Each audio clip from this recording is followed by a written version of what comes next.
Hi people, this is Niger Commando Storytelling Challenge Day 19. My name is Mike Owangwa.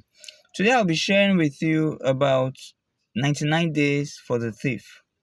Back then in secondary school, we used to have a talk shop. Okay, and in that talk shop, we could buy little things that we needed, snacks, you know, pencils, and just basic things. And so during break, we'd all rush to the talk shop. And we had just one talk shop owned by a Yoruba woman, and it was there for a long time, for many years. But somewhere along the line, we now had a second talk shop, and it was built. I still remember the shops were built of burnt bricks.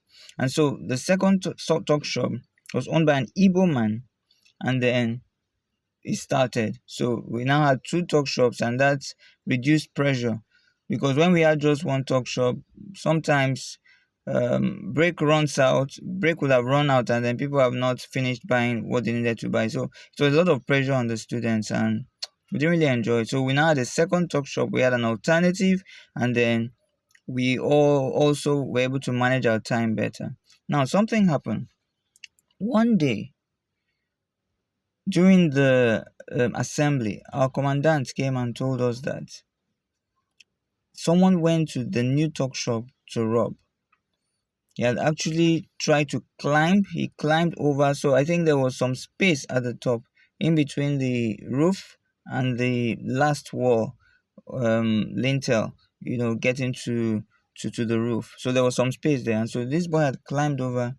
And while he was trying to climb over, he didn't know that the owner of the shop, the Igbo man, was sleeping in his shop.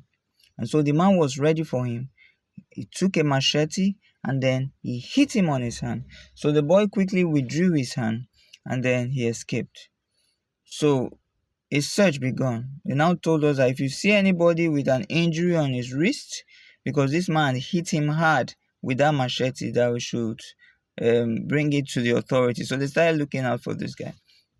And then, sure enough, after a while, a boy was found and really presented. He actually went to store. He was the one, and this man had cut his hand. He didn't cut it off, but injured him badly.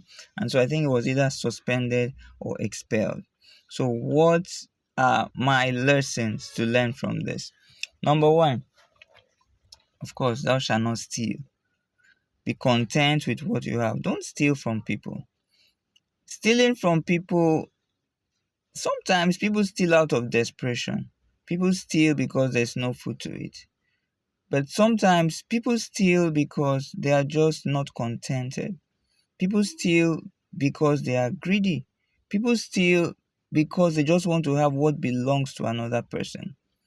The Bible says, let the thief no longer steal, but let him work and labor with his hands so that he might also earn and have enough to give to people in need. So that is God's purpose and plan for us. He doesn't want you to suffer, but he doesn't want you to steal. Instead, he wants you to work, honest work, get money, and then help those who are in need. So that's one. Number two, the owner of the house might be more prepared than you think.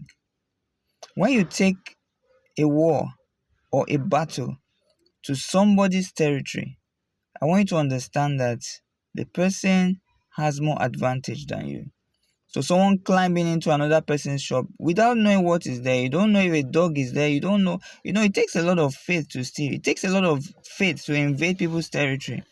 Yeah, sometimes people have some intel and they go, but you never can tell what the other person has up his sleeves. You never can tell if the person you are going to attack is more prepared than you. I don't know what you think about this, but have you had any such experience, any such encounter?